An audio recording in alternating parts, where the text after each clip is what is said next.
Hello बच्चों, मैं राम मसीह sir कक्षा 10 के बच्चों को सुभागी देवी इंटरमीडिएट कॉलेज इलाहाबाद के ऑनलाइन क्लास में स्वागत करते हैं। आज हमारा टॉपिक है सूरदास जी, यानी हिंदी विषय का आज हमारा टॉपिक है सूरदास जी। सूरदास जी के जीवन परिचय और साहित्यिक परिचय के विषय में आप लोगों को हम बताएंगे। सूरदास जी भक्त शिरोमणि सूरदास जी का जन्म सन 1478 ईस्वी में नुरक्ता नामक ग्राम में हुआ था। ग्राम का नाम है रुनक्ता नामक ग्राम में हुआ था। कहा जाता इनके पिता पंडित रामदास थे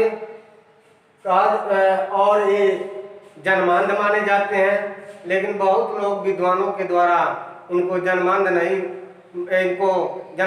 स्वीकार करते हैं, क्योंकि कुछ लोग ये कहते हैं कि सूरदास जी अगर जन्म से अंधे होते तो बाल मनोवृत्त और मानव स्वभाव आदि लीलाओं का वर्णन या मनोवृत्तियों का वर्णन इतने सहज भाव से नहीं कर पाते।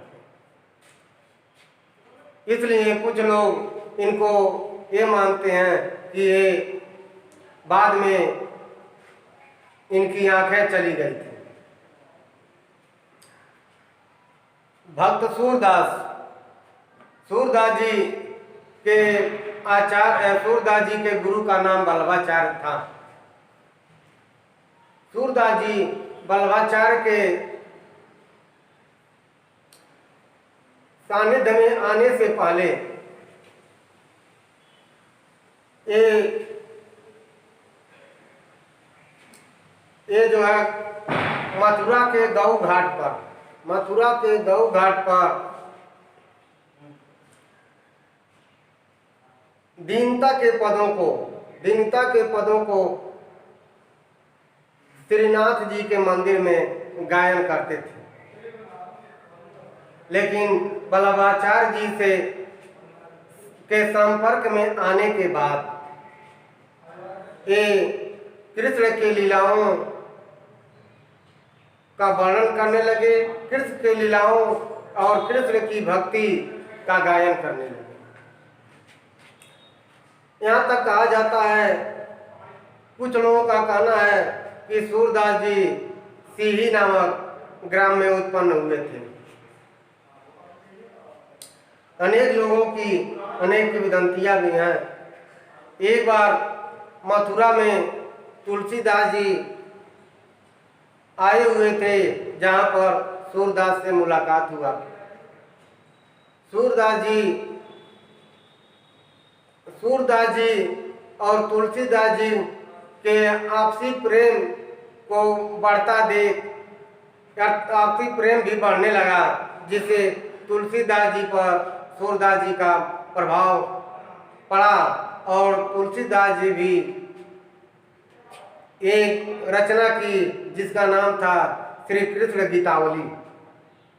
ये छाप सूरदास का ही तुलसीदास पर पड़ा था। आप लोग ये भी जान सकते हैं कि सूरदास जी के जितना भी वर्णन है वो कृष्ण के बाल लीला है, गोवर्धन पूजा से संबंधित है, और भ्रमर गीत जो है, उद्धव शतक है, उद्धव प्रसंग है, ये सब इनके प्रसिद्ध रचनाओं के कड़ी में आते हैं। सूरदास जी अपने जीवन के अंतिम क्षणों में अर्थात 1583 ईस्वी में गोवर्धन के पास एक मंदिर में अब गुरु के पद गा रहे थे। उसी समय गुरु के पद को गाते हुए उनकी मृत्यु हो गई। मृत्यु का समय है सन 1583 ईस्वी जब इनकी मृत्यु हुई तो उस समय श्री वल्लभाचार्य जी के पुत्र विठलदास जी वहाँ उपस्थित थे। अब हम आपको साहित्यिक परिचय भी बता दें। भक्त शिरोमणि सूरदास जी का हिंदी साहित्य में हिंदी के भक्त कवियों में प्रमुख स्थान है। ये सगुण भक्ति धारा के कृष्ण भक्ति शाखा के प्रतिनिधि कवियों में से हैं। इनके ये वल्लभाचार्य जी के शिष्य थे। वल्लभाचार्य जी अष्टछाप की स्थापना किए थे और ये सूरदास जी जो है अष्टछाप के जहाज भी कहे जाते हैं।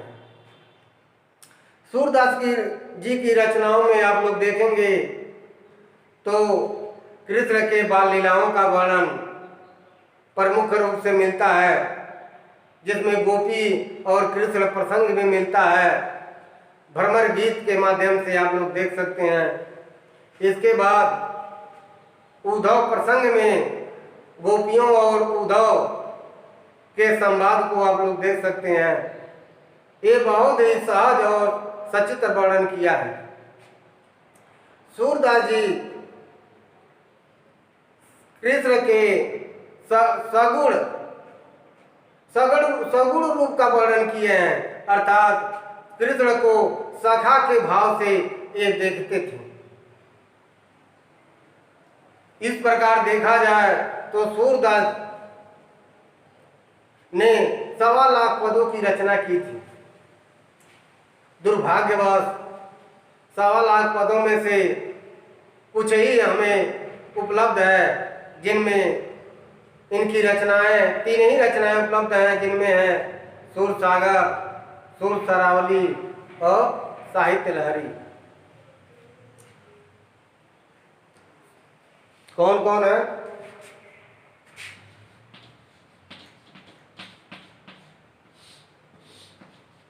पहला है सूरसागर, दूसरा है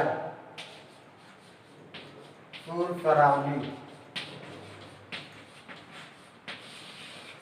और तीसरा है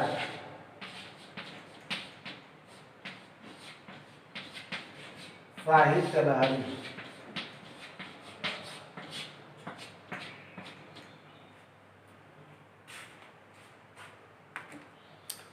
सूरसागर, सुर सरावली और साहित्य लहरी है। सूरसागर एक गीत काव्य है। सूरसागर में आप लोग देखेंगे तो 8 से 10,000 सूरसागर एक गीत काव्य है जिसमें 8 से 10,000 पद जिसमें है। सूरसागर में देखा जाए तो इसमें कृष्ण के बाल लीलाओं का सचित्र वर्णन किया गया है। सूरसागर तो एक देखा जाए तो एक गीत का ही सागर है, अर्थात जिसमें कृष्ण के मनोवृत्तियां, बाल लीलाएं, किशोरावस्था और गोपी और कृष्ण का संयोग और विरह का वर्णन, उद्धव और गोपियों के संवाद का वर्णन, ये सब सूरसागर में आपको मिलेगा। अब आता है सुर सरावली। सुर सरावली में देखेंगे तो इसमें 1107 पद हैं।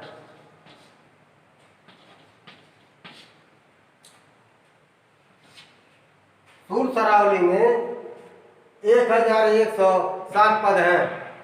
ये इसको बहुत से लोग इसको सूरदास जी की रचित नहीं मानते हैं, लेकिन इसके लक्षण, शक्ति और नायिका भेद और शैली और भाषा के हिसाब से देखा जाए जो सूरदास जी का एक प्रमाणिक ग्रंथ है। अब आता है साहित्य लहरी। साहित्य लहरी में आप लोग देखेंगे तो 118 पद हैं।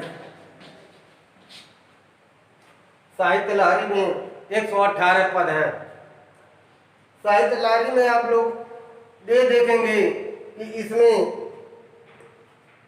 इसमें मनोवैज्ञानिक लक्षण और नायिका भेद ये सब आपको मिलेंगे। साथ ही साथ महाभारत के भी कुछ अंश, 1 या 2 अंश इस साहित्य लहरी में दिखाया गया है। यह भी सूरदास जी का प्रमाणित ग्रंथ है। इस प्रकार आप लोग देखेंगे तो इनके 3 रचनाएं हैं, सूर सागर, सूर सरावली और साहित्य लहरी। सूरदास जी